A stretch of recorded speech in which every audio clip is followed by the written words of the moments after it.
Hello, and thank you for stopping by Britain's Hidden History. If you are interested in finding out the version of British history that used to be taught in the schools, that used to be widely accepted, and is known as the authentic history of Britain, then you have come to the right place. Were the Britons descended from Troy? When did the Trojan Wars happen? Are the lost tribes of Israel alive and well and living in Wales? Is it possible to read hieroglyphics using Welsh, using Cymroglyphics? The birth of Western Christianity, did that take place in Britain? Was the Trojan War in Cambridge? The myth of a Roman invasion, and of course, the stories of King Arthur, the historical King Arthur, and there's two of them. We look at the works of Wilson and Blackett, people like Fomenko, Velikovsky, all these different sources, Comins Beaumont, Anthony Thom, looking at the ancient history of Britain, how the star mounds, how things are laid out by astrological terms, all the way back to ancient Assyria, right up until about the 7th, 8th century, well, up until Norman times, really. And we can even look a bit at the myth of that. So, if this sounds like the sort of thing you're interested in, please join in. Join this rapidly growing community. There are so many people out there researching, coming back with amazing finds, both from the books and from the places. So, Thursday evening, 8 o'clock UK time, there's a show every week, includes interviews with people out there finding things, loads of fun and games. It's a nice light-hearted channel, so please keep it family friendly, be polite to each other. And then most days of the week, almost every day now, there's a video up, a little bite-sized chunk of history for you to think about and the evidence that goes with it. So please welcome aboard, be active, join the chat groups, join the Facebook groups, do the whole thing, get involved, use your grey matter and find out what is going on with this Britain's hidden history.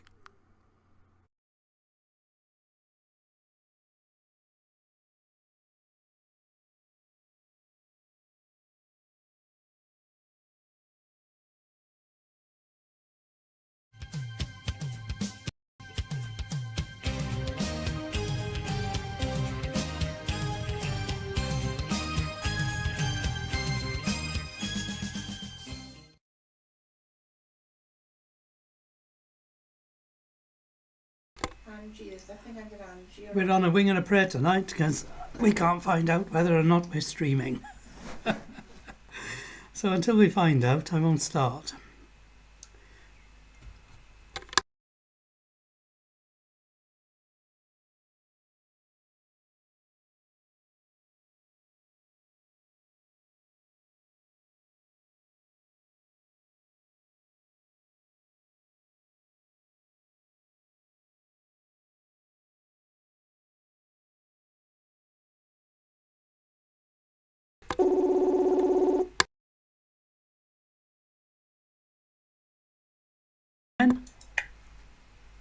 What happened? Is it streaming? I tried to see. You can't find it? No, I don't see anything streaming here. Ah, right. So what do we do now then? Cancel it and reprogram it in? Yeah, I be honest with you, I don't know. So can you do it live right now? Yeah, I am doing it live. It is out now, but you can't find it, can you? Okay, I was signing to it. Leon, just a second. Leon, need your help, quick.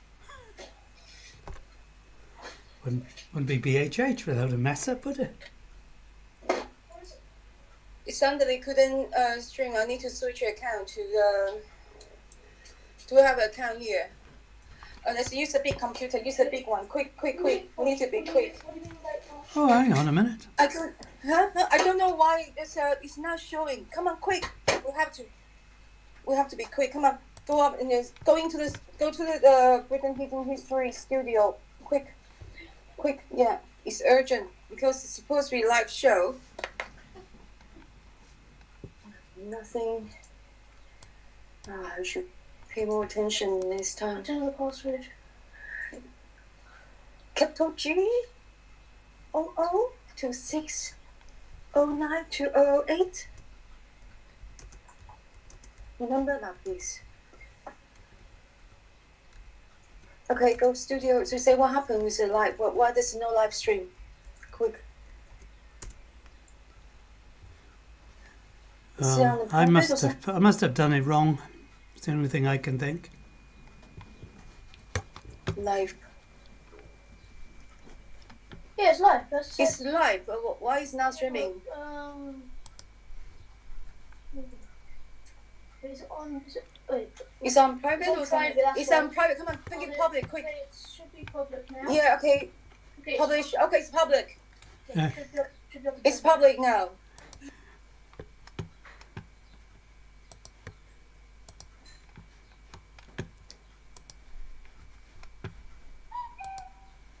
Let's start again, is it? Apparently I made it private.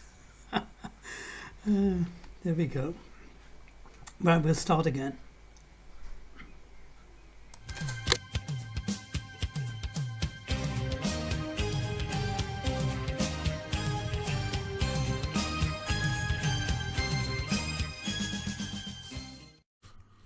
Hello, and thank you for stopping by Britain's Hidden History.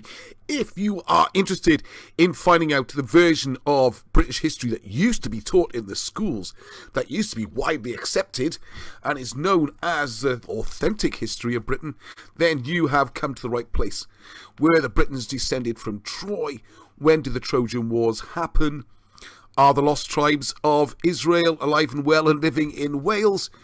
Is it possible to read hieroglyphics using Welsh, using Cymroglyphics? The birth of Western Christianity, did that take place in Britain? Was the Trojan War in Cambridge? The myth of a Roman invasion, and of course the stories of King Arthur, the historical King Arthur, and there's two of them. We look at the works of Wilson and Blackett, people like Fomenko, Velikovsky, all these different sources, Clemens Beaumont, Anthony Thom, looking at the ancient history of Britain, how the star mounds, how things are laid out by astrological terms, all the way back to ancient Assyria, right up until about the 7th, 8th century, well, up until Norman times, really. And we can even look a bit at the myth of that. So, if this sounds like the sort of thing you're interested in, please join in. Join this rapidly growing community. There are so many people out there researching, coming back with amazing finds, both from the books and from the places.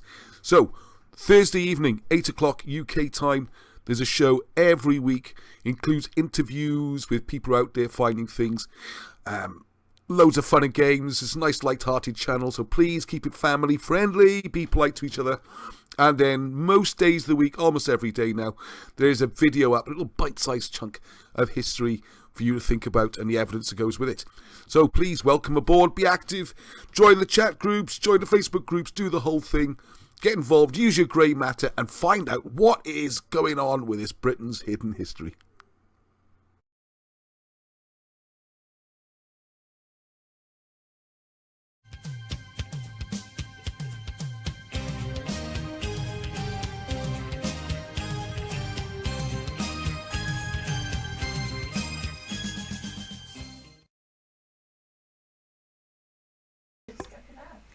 I have no idea if anybody can hear me or not.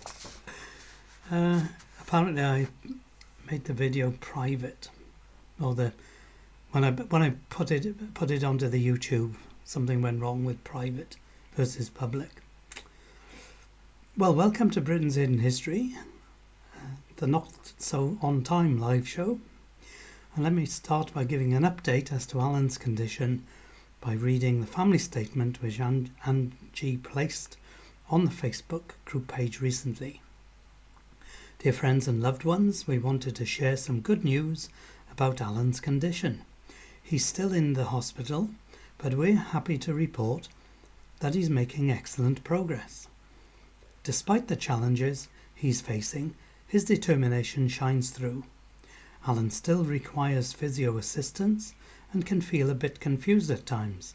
However, with the incredible support and care he's receiving, we are confident he'll overcome these obstacles and regain his strength. We want to express our deepest gratitude to each other, to each and every one of you, for your unwavering love, prayers and positive thoughts for Alan. Your kindness has been a tremendous source of comfort and inspiration for our entire family during this difficult time. Please keep Please continue to keep Alan in your thoughts and prayers as he continues his journey towards recovery. We believe that with your continued support and the unwavering resilience within him, brighter days are just around the corner. Thank you once again for your unwavering support. With heartfelt appreciation, Alan's family.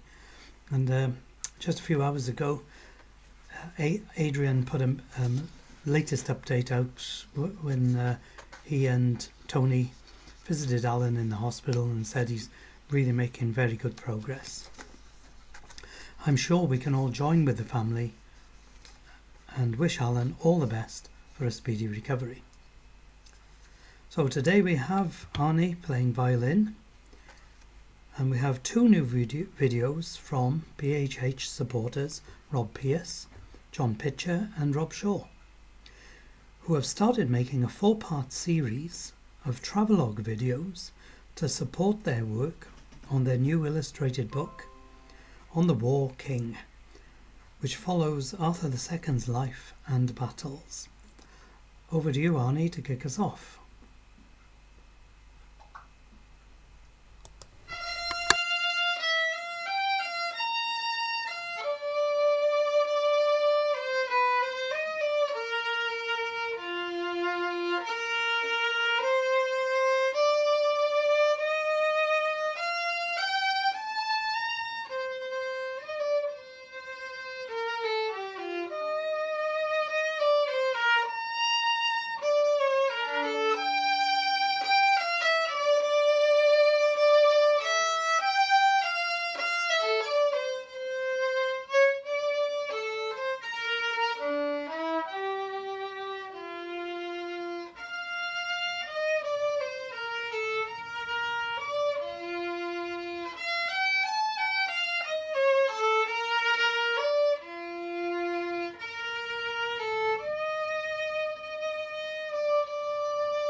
Thank you, Arnie, and keep your videos coming.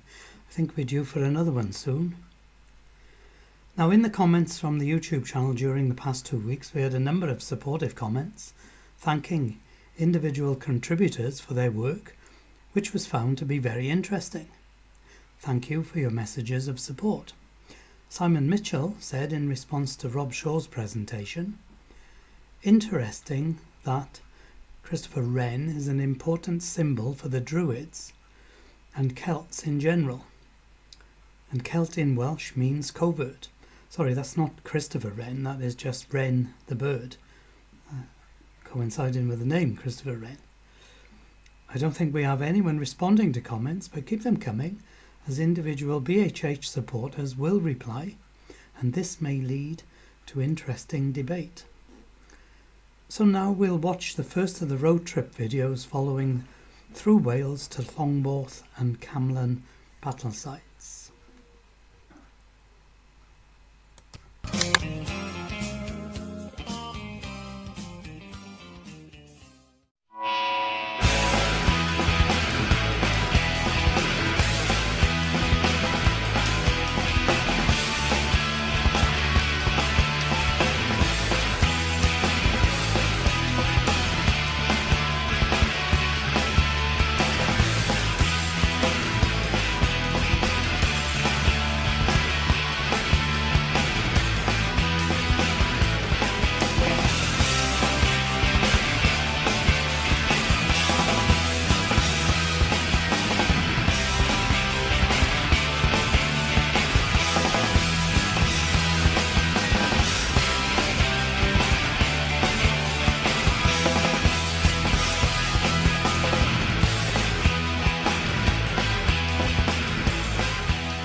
Croeso and hello! This next series of videos will feature footage of the journey of writer Rob Shaw, John Pitcher and myself, taken on a fact-finding mission to North Wales as part of research for the graphic novel idea first broached by Ross around 2 years ago.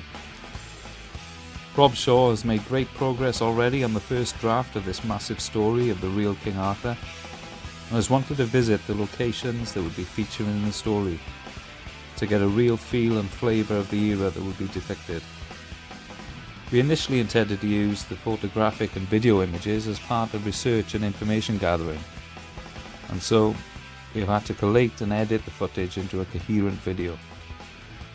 Armed with the ever-faithful and resourceful John Pitcher, we hope to show an array of sites on the way up, to take in some of Wales's great historical gems, and some that even to this day simply have not had the required level of research, thus dismissing and discarding as myths and legends the true history of Britain.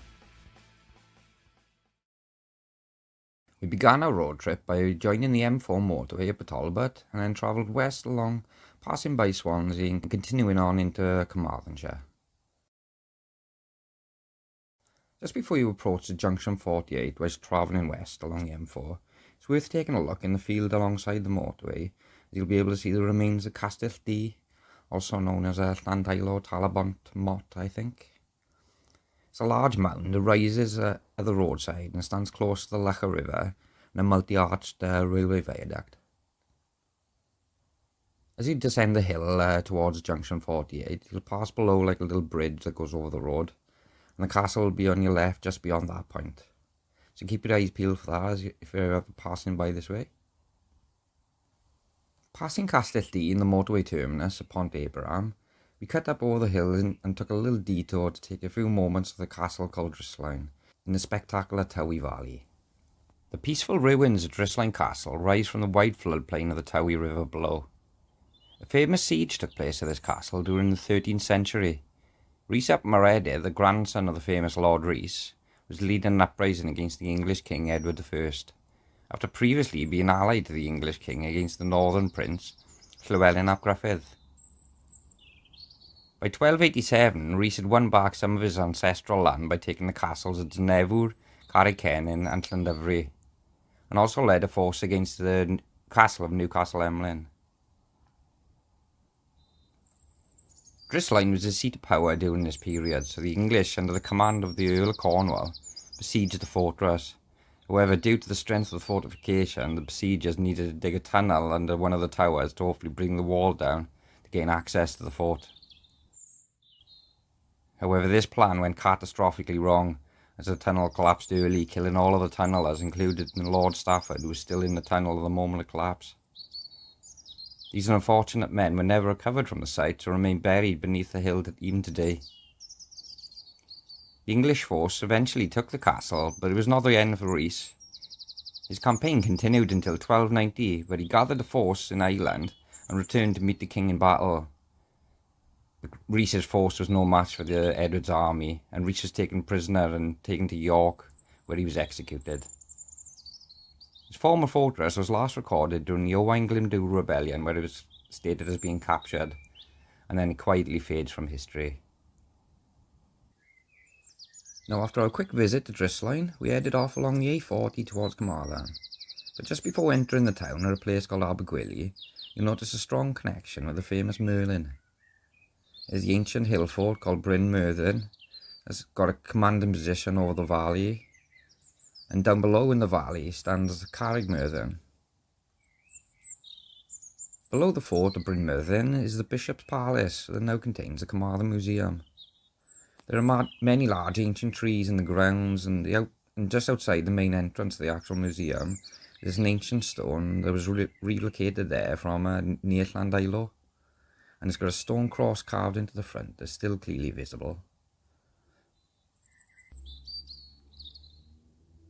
Moving along just down the road from Abergwili, you'll enter the ancient town of Carmarthen. Not having much time to spare, we chose to visit just the amphitheatre.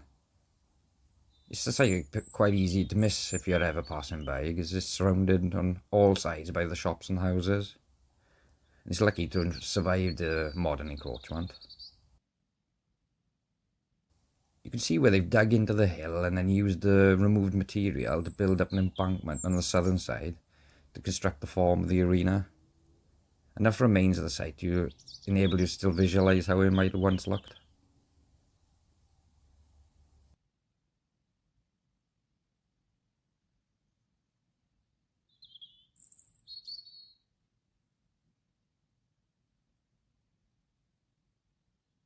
From the amphitheatre, looking along the Towy Valley in the distance, peeking over the houses, you'll be able to see the looming fort of Bryn Myrddin.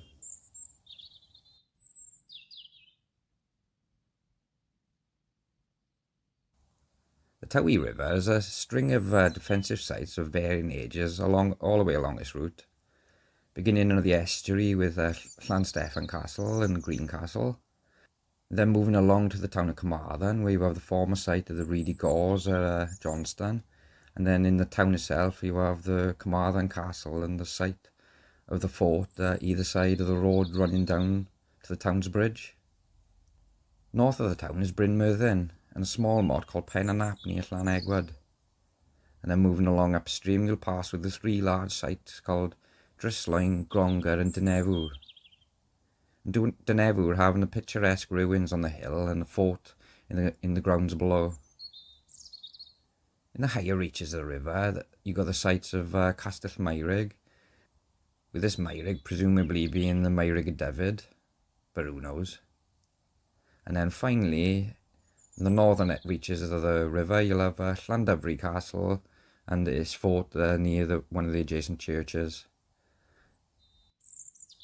Now heading off from Carmarthen, we headed up the road in the direction of Newcastle Emlyn. And travelling along this road, we noticed that one of the villages we passed by was called Cynoel Elfed. There's a person called Cynoel who's said to have been one of the survivors of the Battle of Camlan. Whether this village has any relation to that Cynoel, I don't know, but it just reminded us of that character from the story. Another roadside site we passed on the trip was a place called Tom and Esba. It's recorded as being a motte, and you can see it from the car. And there's like a little junction opposite where you could just pull in if you ever wanted to jump out and just get a quick photo or anything.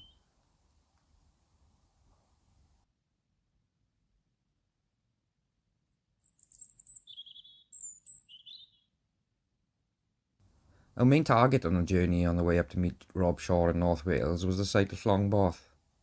So we continued onwards towards the coast.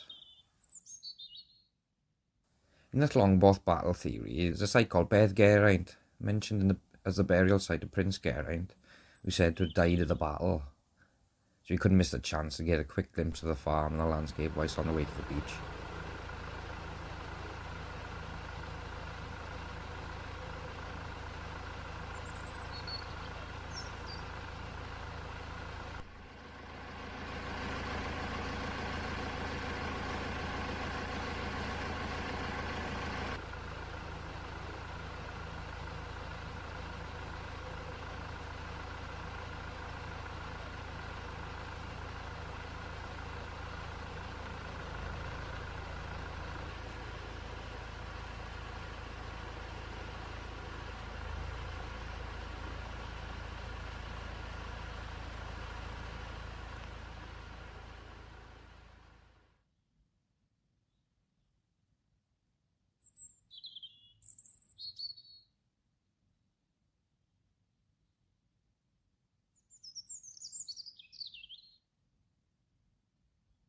Using the work of Wilson and Blackett and the drive and energy of Ross Broadstock, we will show that the great elusive battle sites of Arthur are indeed very real and are supported by overwhelming written and physical evidence. A famous battle of King Arthur that not surprisingly cannot be found, apparently, the vicious civil war battle in the surf of Llongborth, is remembered in the locality where Prince Geraint was killed in action, marked by a grave 3 miles inland.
Now the coast road takes us north in the direction of Aberystwyth.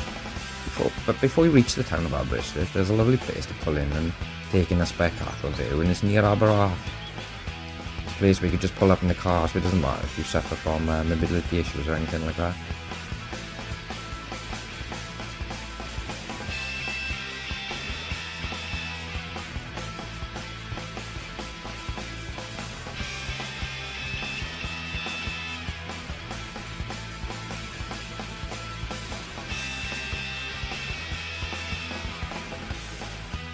Now we're running out of time for any more stop-offs on the way up, so or we'd be late to meet Rob. So after making our way through the seaside town of Aberystwyth, our last port of call is a little valley called Cwm It's a short distance north of BHH Live. It's within an area there's many links with the Battle of Camlan, and it's northwest of the larger main Camlan Valley. And hopefully we'll have a look at the bigger valley on the journey home.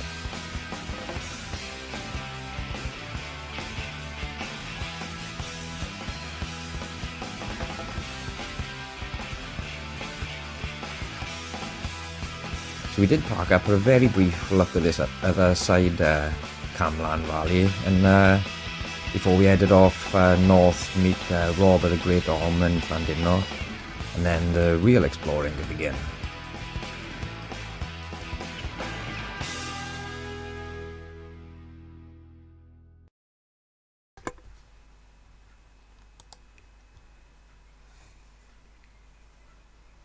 Well, thank you very much, gentlemen, and that's a great start you've made to the road trip series you've created, and is highly appreciated by us, your viewers. When any of our supporters are out and about, take some video footage so that we can all see what the various sites look like at the present time. It's easy to get them to me via WeTransfer, for example. Just message me on the BHH Facebook group page and find me under members, and I'll give you my email address. Here's an example of what I mean. One of my own visits across to Nevin with Margaret, and Nevin and area in West Wales.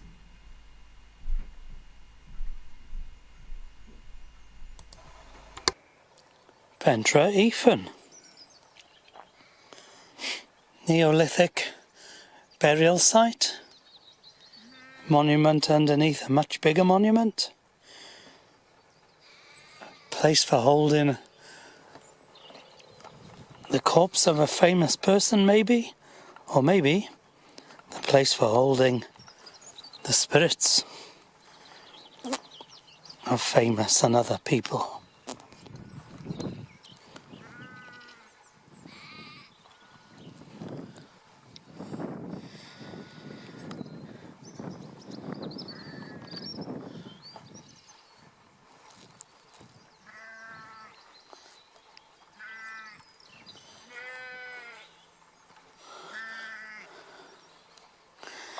That's an estimated 5,000 years old.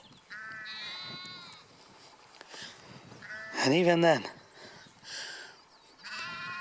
they had Star Wars destroyers.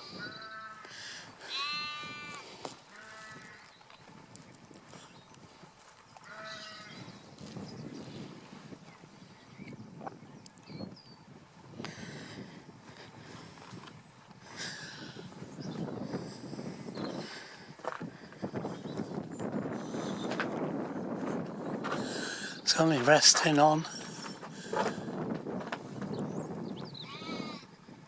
3, because that main one is not touching. It's touching there.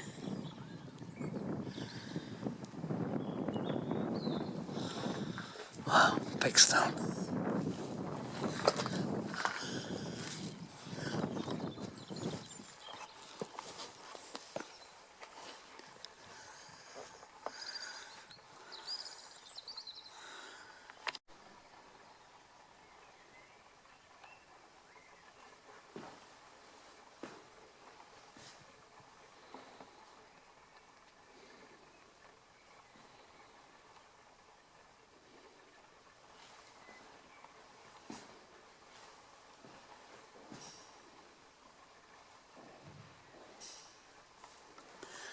So that stone and this stone here, found when they were renovating the church and graveyard, and they decided to bring them in and preserve them as window sills. And this one here, it's got very old Ogham script carved into the side. Ogham writing reads from right to left. If your name is, for instance, Mark, write it down from right to left, i.e. cram in Welsh. And use the table above like this. Cram. Very good. And this is a wooden cross, complete with straps and nails.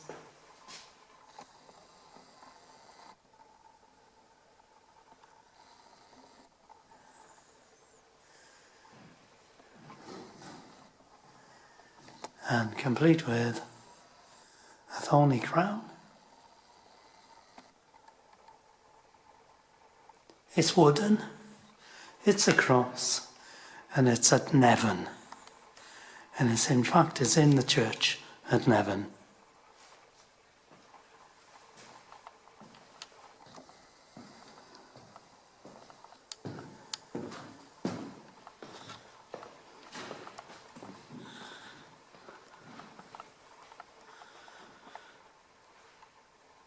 And a very pretty church it is too, with lovely ceilings.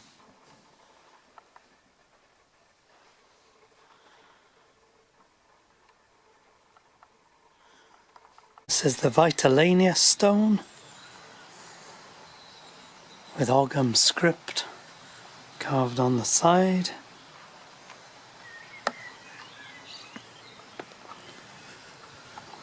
And there we have Howlvar stone.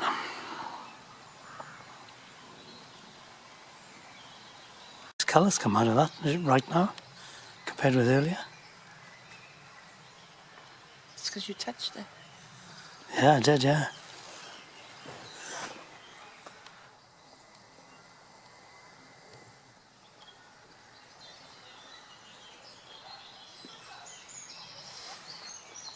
That's a very tall stone there, the Howlvar.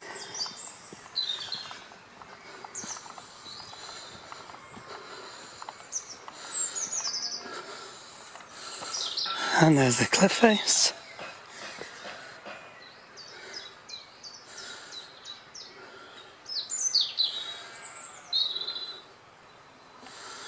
The cross is quite overgrown by here now, because it's in there. The cross is in, but there you can hardly see it, can you?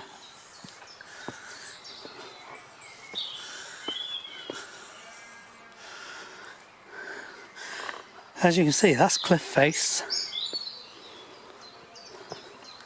And that is walled up cave. And that's what they're calling the Pilgrim's Cross right by there. And that's the little bit of flat stone that you stand on to touch the Pilgrim's Cross. I thought it was much bigger last time we were here. There we are. And down here must be where, in this area, the American guy took out a bit of rock.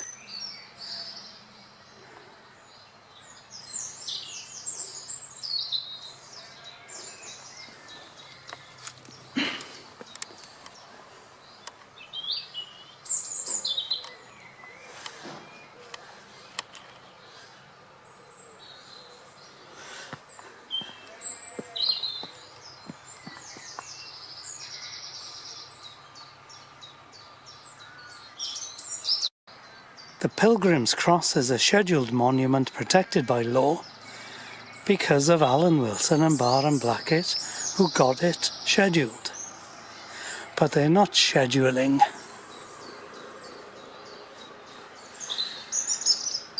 The cross on the outside. They're really scheduling the cross on the inside.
Well, there's some fascinating stonework still available to be seen around us.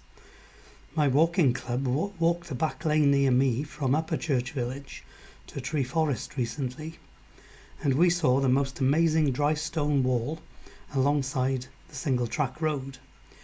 It reminded me of the dry stone wall at the Pilgrim's Cross over in Nevern, and it seemed almost identical. The village we're at is Llantwit-Fadre, which merges into Church Village. The Welsh for Llantwit-Fadre is Llanictid which is the smaller holy place of Saint Ictid, the larger one being Llanictid Fawr, Llantwit Major. Saint Ictid was a cousin of Arthur II, I think, and set up a number of places of religion. I wonder if the dry stone walling on the back lane has anything to do with the religious settlement, Llanictid-Fadre.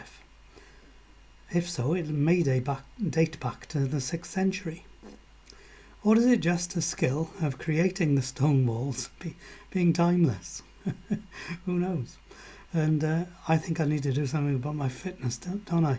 There's only a slight incline to get up to that pathway that leads to the Pilgrim's Cross. But a couple of 100 metres of climbing uphill sorted me out all right. So now we arrive at the time to play the second of the new road trip videos, slightly longer than the first, made by Legolas, John and Rob.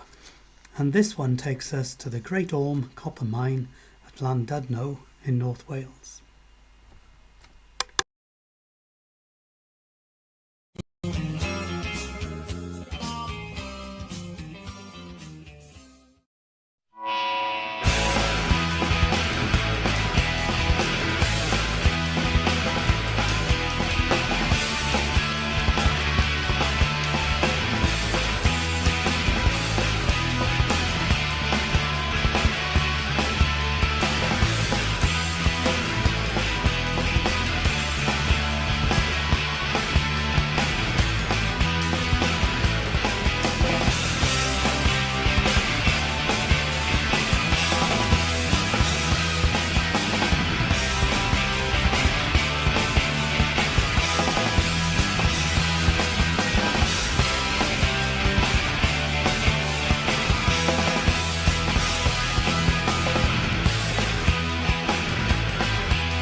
In this second episode, we'll be taking a look at the fascinating Great Orme. a great rocky outcrop that projects northward off the north coast of Wales. Dominating the seaside town of Llandudno, the Great Orme has attracted tourists for decades, if not well over a century. Known originally as Gogarth, this rocky outcrop on the North Wales coast boasts many ancient secrets, one being the Iron Age fortress of Penddinas, a defensive enclosure of old rocky ramparts that house people of great importance. Another major secret is the recently discovered gargantuan copper mines that saw vast quantities of this essential bronze ingredient hewn from the rock with pebbles, antlers and crude tools. The ongoing excavation of these ancient tunnels show the vastness of the mines and how tough life must have been for the miners way back then, working by candlelight hundreds of metres down, deep in the heart of the Great Orme. To think this place was exhausted and abandoned centuries before Rome should conjure up a much different image of ancient British life and achievements, and connection to Europe, the Med and Near East. Hopefully moving forward we can re-evaluate this idea of British barbarism and wandering Celtic tribesmen who just happened to possess an island of immense mineral wealth, traded with the known world, and possessed some of the finest metalworking skills in Europe. Yet somehow they are said to have lived in mud huts, painting themselves blue.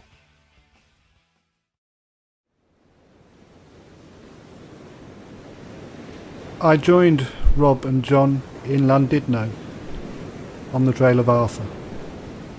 You could say this trip really had its origins in September 2020 when I went to visit Ross and Ange, and we, together with Rob, had a look around Rhys Ison, which remains to me one of the most inspirational places I've ever seen.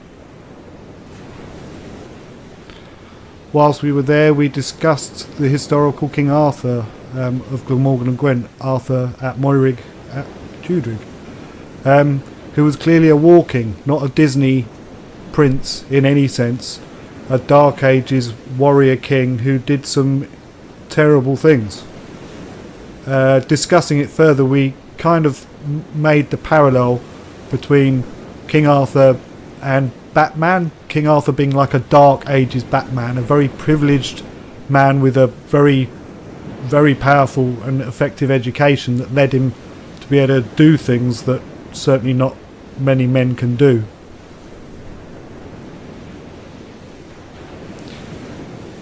Gogarth really represents an opportunity for weaving landscape into the story, bringing the amazing history of the area into our story, and as I say, landscape's going to play a big part in the story, and this is an opportunity to literally weave the landscape into Arthur's mind, his education. Arthur was educated by Merlin, who was intent on making him a walking, whether Arthur liked it or not.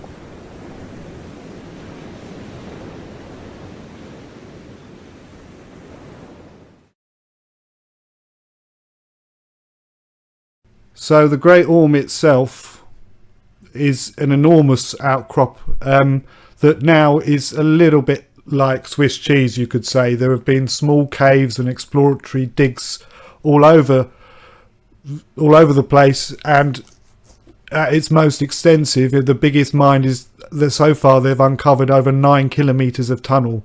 I say so far because there's more to be uncovered, but the Great Orme itself was probably at its height in terms of mining activity between 1700 and 1400 BC. You could say the height of the Bronze Age. The Bronze Age had been around, people had been making bronze for 1,000 years by then, you could say, just about. And this became the biggest copper mine, or this was the biggest copper mine for a long time, 300 years during the Bronze Age. This was obviously built, or these tunnels were dug rather after Stonehenge was built, and it's recently been established that the Stonehenge calendar is exactly the same as the Egyptian calendar of 360 days plus 5 or 6 for intercalculation. Stonehenge therefore pre-exists the Great Orme, and that had some kind of cultural connection to the Middle East, and we'll talk a bit more about that. Bronze, obviously in the Bronze Age, was very important, like you could say oil has been for the last century.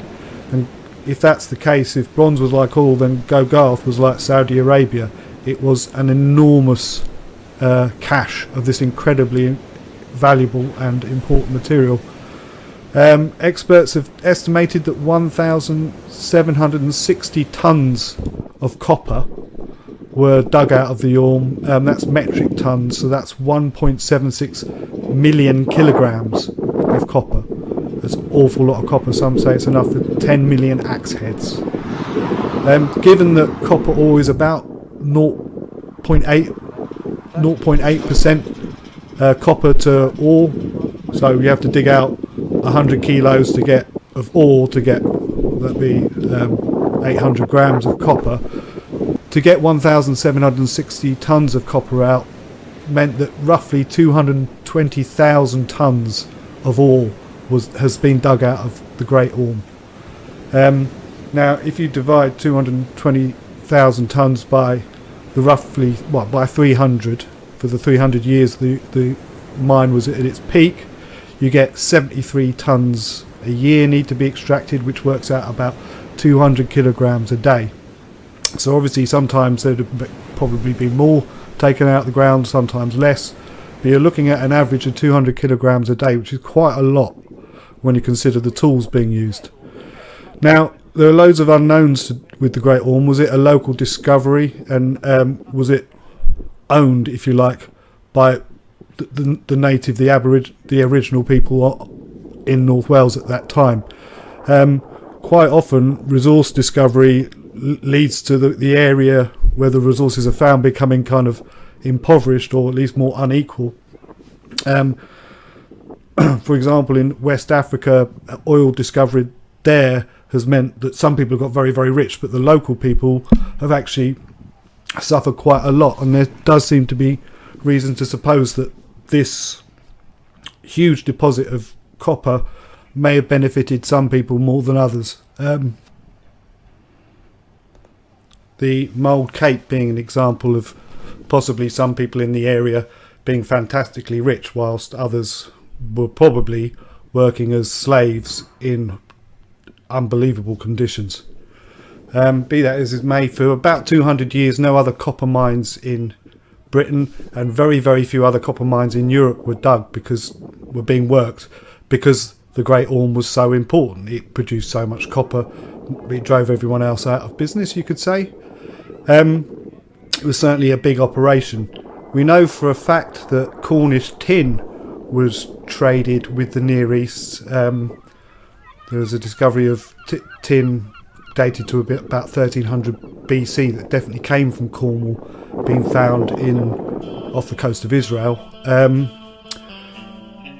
So I think it would be harder to explain why the Great Orme mine wasn't connected to international and probably Middle Eastern trade than if it was. There's probably more explaining to do to say that this huge mine produced all this copper and there wasn't any very serious interest in the trade of this stuff, because it was the oil of the day. It was the difference between winning and losing in war, and serious people would have been seriously interested.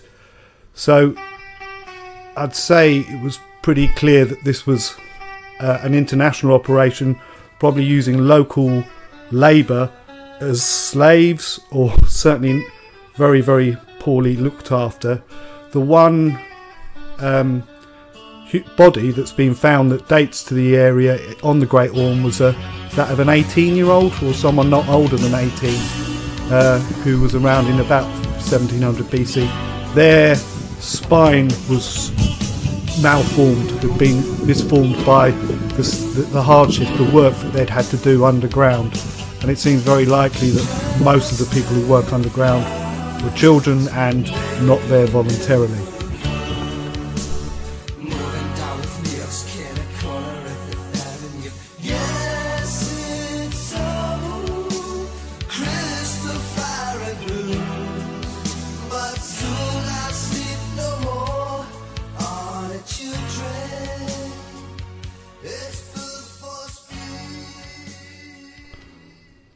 So the malachite, which is the ore that you find the copper in, runs in horizontal veins about 3 feet wide and about 8 feet tall.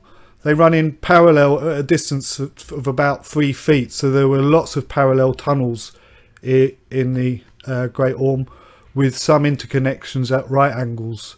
This particular complex has 9 levels going down all the way to sea level, and it was only possible to dig deeper than that thousands of years later when people started using mechanical pumps to get the water out. So the Bronze Age miners went as far as they possibly could within the Orme before the mining operations stopped. I'm surprised there's all kinds of... You'd think if you could see it, you'd want to take it, wouldn't you? I don't know. While you're down here. Yeah, but perhaps the original bits were huge chunks of it, do you mean? And this is just like a film kind of thing, so... Yeah, like the sort of crumbs. Yeah.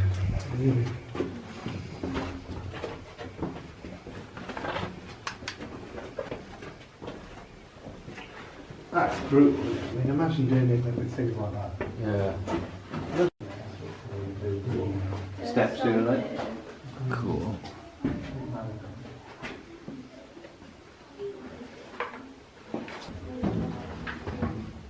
So, I mean, for them to have bothered to have mined this, it's got to be enough off the sea all the way down, right? Yeah. It's got to be.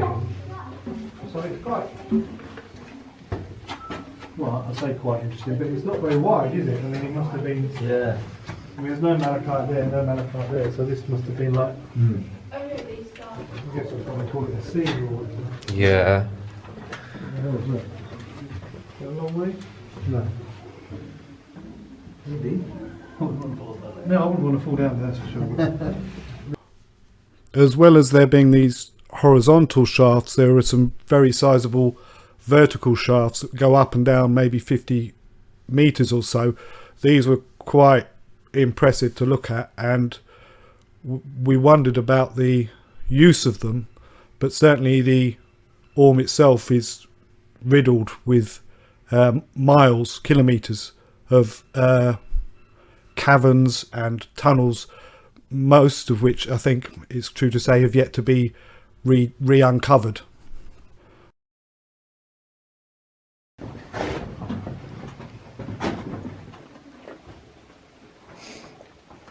It's quite quartzy there, isn't it? Yeah, so it's just thinking. Oh, another one up of us, look.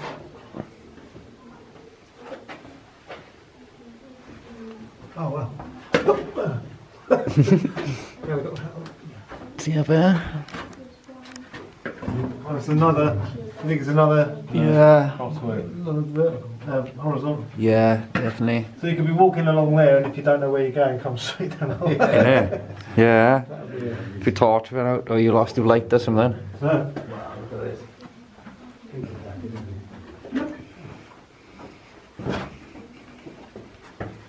Oh. It's strangely sort of human shaped as well, isn't it? I mean, this is just where the copper was. You can sort of imagine getting lost in here.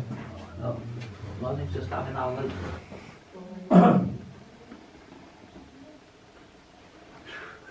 Imagine sending 6-year-olds down Yeah. here.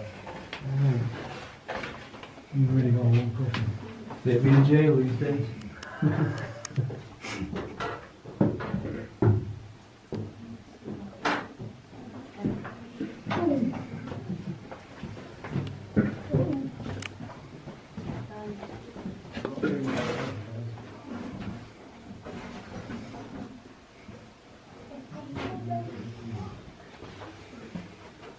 This is it, yeah, I mean there's bits, but I think you're probably right that all the green stuff's gone, do you know what I mean?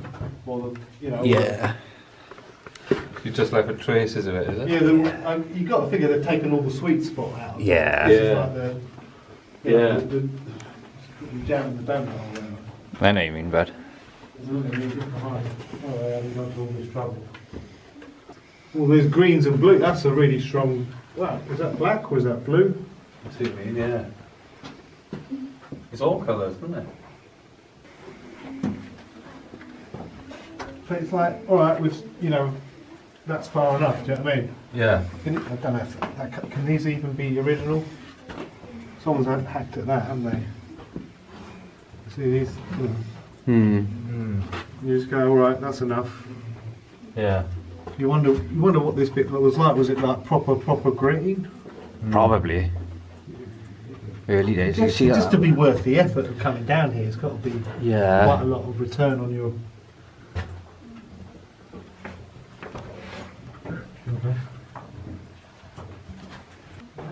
Look at the distance they work in. Yeah. Can you imagine the smoke if you're down here? Oh, yeah. With, I mean, what would you see? What would you breathe? The mind's a warrior. You see the right above us? It's like there's a shark over that thing. Up again. Yeah, right away. Yeah, look there. So you could be walking along quite happily, and all of a sudden there'd be a shark underneath. Yeah. Oh, that looks deep. Oh, no, don't shine the light. Hang on, let me get over it first. Now you can show me. Oh, no, that's not. Flip back, it's not. That's pretty deep, isn't it? Yeah. Saying 25 metres. Yeah, looks 25 metres below. That's a long way to fall. flip back. Oh, look at that. So they just Paul Sod would get all the bits they chopped off and have to store them somewhere, wouldn't they? Yeah.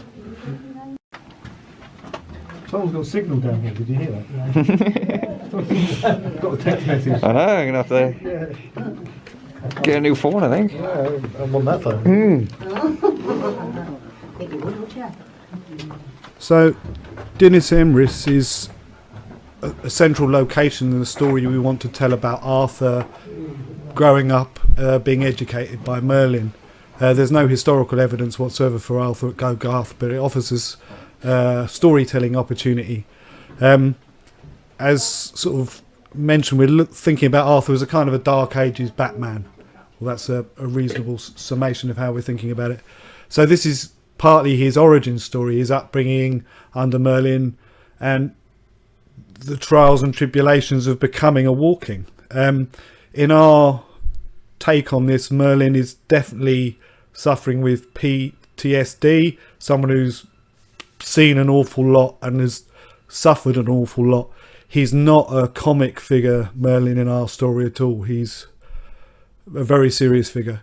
So you could say Merlin is Arthur's Ra's al Ghul, the guy that trained Batman, if you like. If you want to swap franchises for a second, you could say Gogarth is going to be like Arthur's Dagobah, where he learns a lot of lessons from his teacher, and not everything we learn in life is suitable for a Disney film, and some of the things that happen to Arthur in Gogarth are going to be suitably dark. So as part of his education, Merlin is going to use Gogarth to create a Theseus and Minotaur style situation. Arthur will spend nights down in Gogarth trying to survive and find his way out. More generally, we're going to set the labyrinth up as being like Arthur's metaphor, whatever, for Arthur's brain, and the Minotaur, the creatures that are moving through the labyrinth, are sort of embodiments of fear, and this is going to be the theme when Arthur is down in Gogarth. You could say Arthur is almost like a Dungeons and Dragons character, and Merlin is like the dungeon master.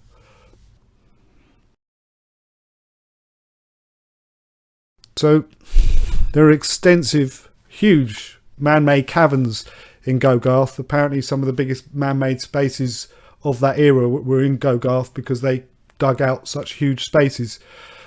So, having dropped the Dungeons and Dragons reference, this is kind of the thinking behind this section of the story and why we want to include Gogarth, not only for its fantastic history, but because, of course, mainly because of the story opportunity it offers us as being a part of the way that Merlin chose to educate Arthur. You're saying when they got here you could touch the ceiling. Look how much there's stuff there to cut out of here. Yeah, that's crazy actually. I reckon I think there must be verticals in here, and that must be how they've done it. Because you can't imagine people sort of taking out one bucket at a time. You'd be here for forever, man. You wonder if that's a shaft right there. Look at that.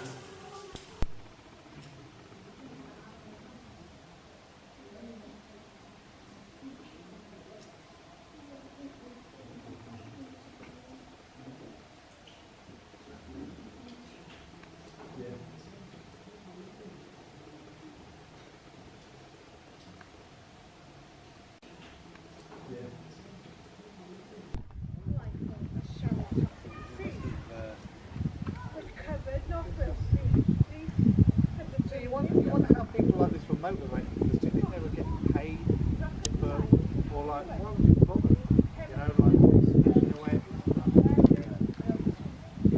What do you say to a 6-year-old?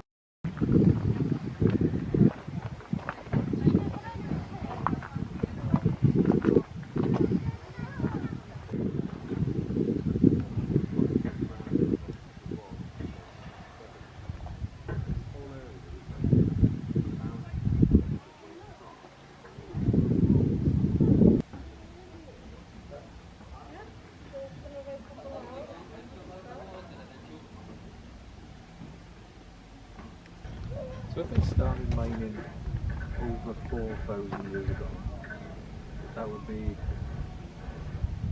over 2,000 years BC. Yeah. So that's before Plutus and before Albite. That's what you have.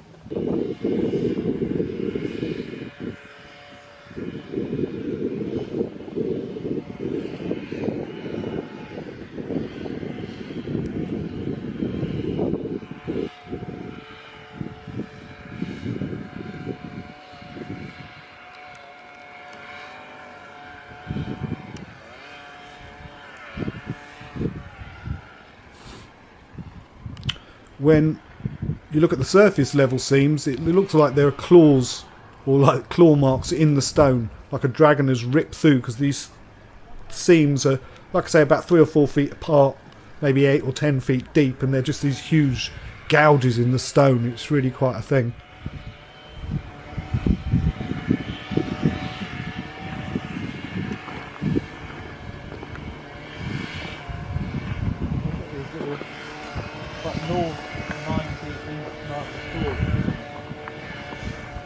Aurelian the Great.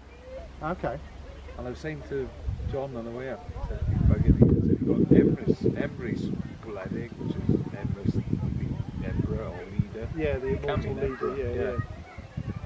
Like Magnus Maximus, it was Yeah. Maxim Gwledig as well. Yeah. And you also had this other guy called Amlog Gwledig. Is he Ambrosius Amlog? Oh. And it's around about the same time period, maybe a decade or two before.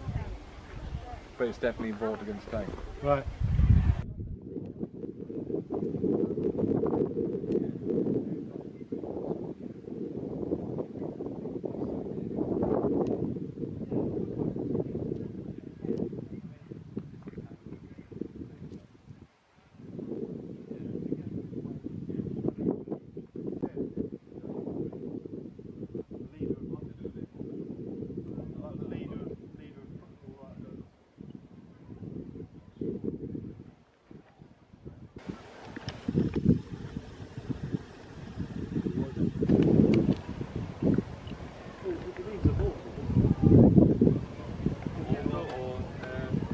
Loads of them, innit?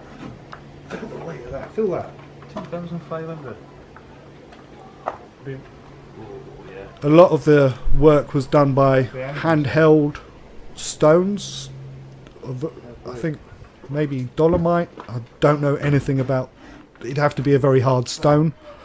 So they used hard stones, and handheld ones were in the vast majority. But they did, which made a lot of sense to me, get bigger stones and put them in like a cradle and smash that stone against the wall.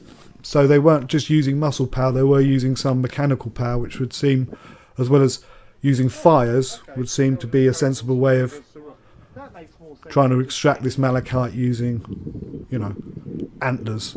You do anything you could to make the job more efficient, and apparently they did swing stones, these large rounded stones, hard stones, swing them at the surface to help break the surface up. Now leaving the Great Orme Copper Mines Visitor Centre, we decided to head round the northern end of the Great Orme to check out some of the caves and trial levels that are dug into the cliffs on the northern side. So there's like a car park up in this northwest corner where you can just walk down the slope towards this northern edge, where there's a great view out towards Snowdon and the Isle of Anglesey.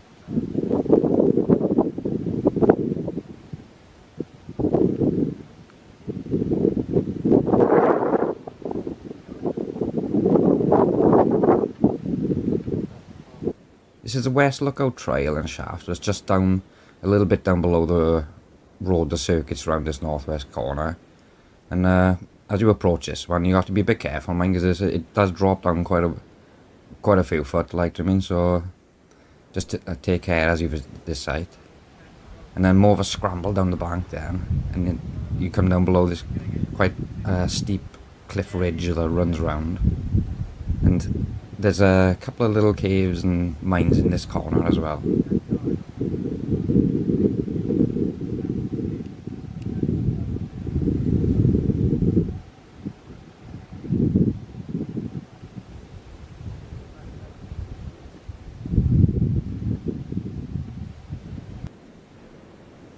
And here you can see the Leaf Grotto Trail level, and this one's dug straight in underneath that big cliff, and it goes in about 30-40 foot. And that's looking back out the entrance then. So that's just one of the ones up around this end of the island.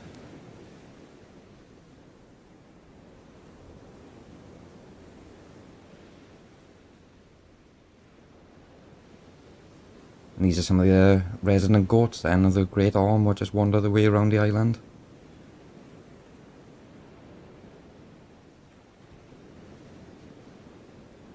And then travelling back down the road then, along the edge of the Great Orme, this views out towards the Ganwy and Conwy. And we thought we'd head round to the hill fort that guards the front of the Great Orme, called Pendinas. So Pendinas is in a perfect location to secure the area. It's clear whoever lived on top of that hill, whoever was top of that hill, was top dog in that area. The most valuable natural resource for 200 years. You could argue one of the most most valuable natural resources in the world for 200 years during that, was that Middle Bronze Age, whatever, or later Bronze Age, depending on how you count it. Not as important as the Nile, obviously, or the sea, or anything like that, but bearing in mind you're in the Bronze Age, and you've got the biggest copper mine in the world in North Wales, and you've got tin mines in Devon and Cornwall. It doesn't take a genius to realise that the Bronze Age happened in the British Isles in a major way. Them clearly from items such as the Mole Cape and other incredible finds from the era, there was a great deal of skill, but you do wonder about the distribution of the goods, whether some people got fantastically wealthy by being clients of large estates, given that most of the work was done by children in the mines. Why would you bring children from hundreds of miles away when local children, or maybe children from neighbouring areas, would save you that trouble? It seems that over 300 years it's likely thousands and thousands, tens of thousands of people died as a direct result of the mining operation there, but it produced enough copper to make 10 million axe heads, and that kind of economics is hard to argue with.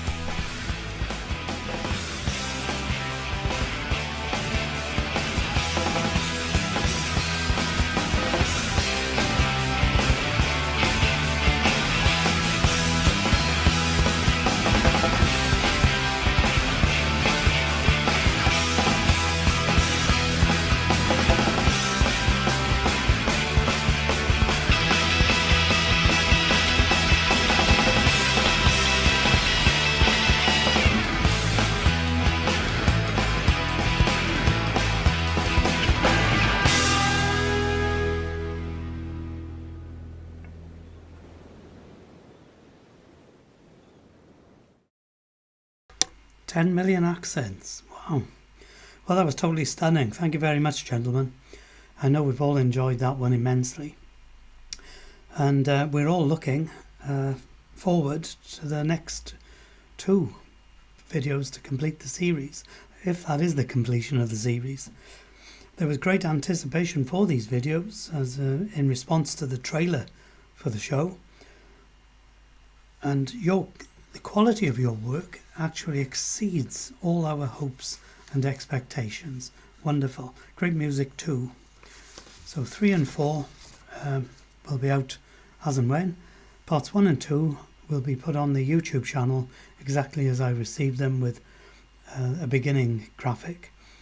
And I'll do that shortly. And they may be in their own playlist, so watch out for that. As mentioned by the lads, a book is planned and the travelogue videos are in support of this. So don't forget that Rob Shaw's book, The Architecture of Power, is out now and is available from www.cymroglyphics.com. Together with the original Wilson and Blackett, The Walking, and other Wilson and Blackett books. Now, Carl Sagan said in the opening scene of his TV series Cosmos something like, "It's impossible to read all the books in the world. The trick is to read the right ones." And I think the books being sold by Cymroglyphics all match the criteria of being the right ones. And as I say every week, everyone is welcome to contribute a video, and we're always looking for new work urgently. Angela or myself will act as liaison to publish them to the Britain's Hidden History YouTube site. If you publish straight to the Facebook group page, let us know that you'd like us to also put the video on the YouTube group channel. Just message us by finding us on the Facebook group page under members. So if you've got a video content with PowerPoint in your video, you've pretty much guaranteed to get it on the show. I'm reaching out to experts for interviews, and so if you've got something to say to present to the group and I haven't made contact with you yet, why not get in touch to speak with me? But having said that, I'm not sure if the music videos that I've been given fit in with the ethos of the Facebook group page, which is pretty much only history and jokes. They like the jokes.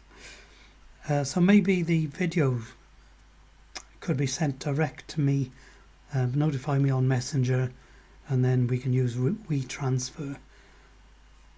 I'll give you my email address, and then I'll have the video ready to broadcast. I'd like to say we'll take a look at today's chat, but my chat hasn't worked for some reason on, I'll check it again, but I'm pretty sure I checked it 3 or 4 times. I just can't get the chat up tonight for some reason. Sorry about that. Make the comments on the videos when they post it. From what you've been saying tonight, if you've made a point in the chat that needs further discussion and it hasn't been totally completed in the chat this evening. So Friday night we did a live Zoom event. Bob Morgan did a presentation. We had Paul Hartell emceeing the evening. I was in the background doing the admin for the Zoom. What was a 20-minute presentation in the planning stage turned out to be at least 2.5 hours long. And unfortunately, we did record it, but unfortunately, it's too big for my computer to take at this point in time. So I can't convert it yet, but I'll find a way to do that. And at some point, the edited version will go out. Maybe in next Sunday's live show if I can get it done in time. So tonight's problem, at least we know what the problem was. And that was me. No surprises there. I set it up on YouTube as private because that's what I do with ordinary videos, and then later I go back and I convert them and publish them as public. Easy peasy. So somehow or other I did that for the countdown version for the live link, and I noticed it was private at some point, because it's on my version of the channel, obviously, as admin, but I didn't realise that it wasn't there for anybody else. So I converted it from private to public, but I probably didn't save it correctly and it didn't get actioned. My fault. Do apologise. The edited video will go out at some point without too many errors in it. So now it's time for a couple of Arnie videos. We'll have the week before.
Yeah, making real progress, isn't he? Thank you, Arnie.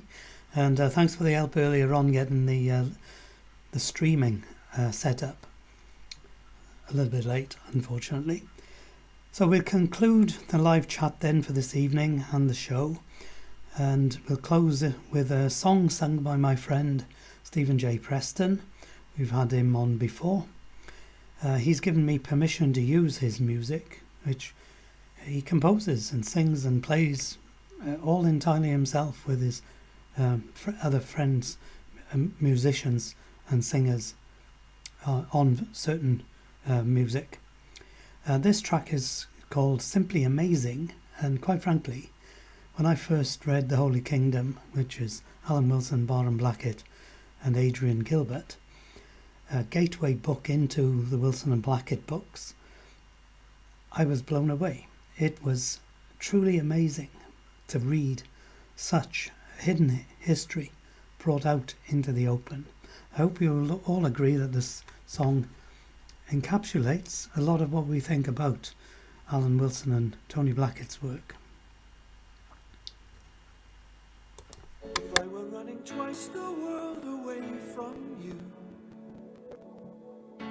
I know that you could reach me with your heart. And if the earth were flat, though I were miles away, you'd see me like a candle in the dark. A billion years, a billion tears, a billion winding highways brought you here to me, and you are amazing, truly amazing. You are amazing, truly amazing.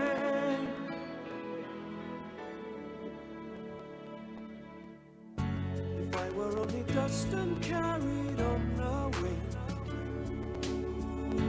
I know that you could search me out somehow. You carry all the universe inside your head, and I just wanna hold you here right now.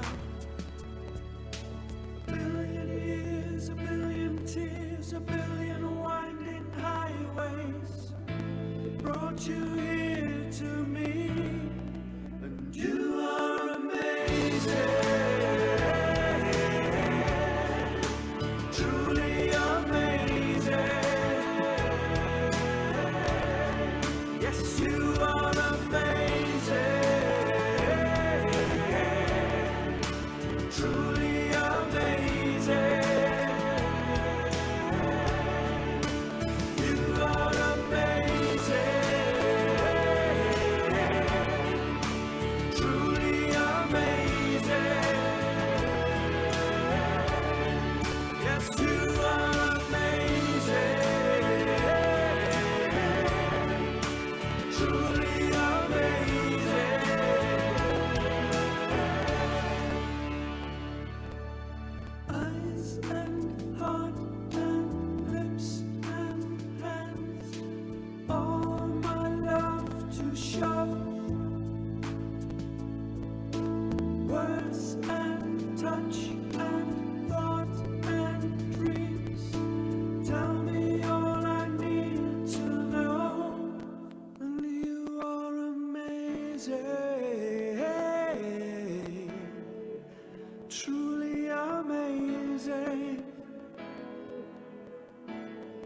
Yes, you are amazing,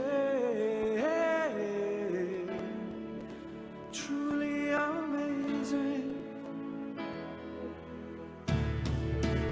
You are amazing, truly amazing. Yes, you are amazing, truly amazing,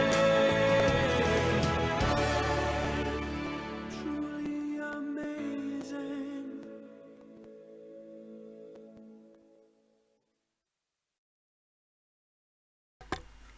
Yeah, amazing performer and songwriter, isn't he?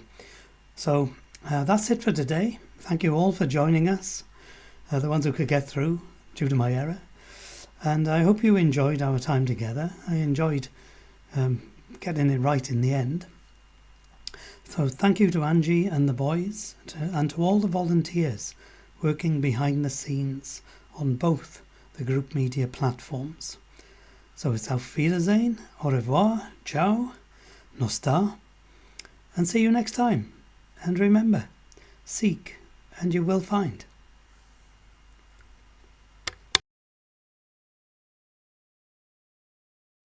Thank you for watching the video. I hope you enjoyed that and found it informative. Britain's Hidden History Group has so much more going on our YouTube channel. The one you're watching now, there's a live stream, 8 o'clock UK time every Sunday.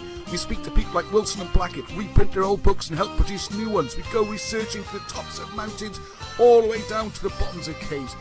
Busily recording the books, you can listen to them as well, and looking at mysteries and working out what we're not being taught in schools and preserving it, because the physical and written evidence is rapidly disappearing. You can also find out how to read ancient writing and hieroglyphs using the Welsh language. It's amazing. There's a Facebook group where this is being discussed. Along with a website, you can buy the books and help us. Also, as you can see, there's now a Patreon page where just a few pounds a month will make all the difference in trying to keep the project going and preserve this history for future generations, and also to find out for ourselves what is going on, what is Britain's hidden history. So until the next time, Heddiw!